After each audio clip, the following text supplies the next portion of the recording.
Welcome to MyMoto's YouTube channel.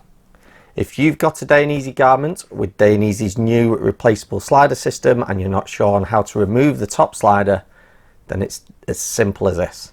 Simply grab the slider and force it upwards with a lot of force. What there is behind the slider is 4 pegs that go into these 4 slots, and that is what locks into place. So again, to then replace the slider, simply drop those pegs back into the slots, push back down, and make sure you go right to the bottom. The last part is quite a firm click. If you are struggling with that, you can actually put a screwdriver into the end, lever it to get it past that initial click. If that's helped you, then please leave us a like, subscribe. Any other product tutorials or reviews you would like to see, leave it in the comments. We always read the comments and comment back. So until next time, ride safe.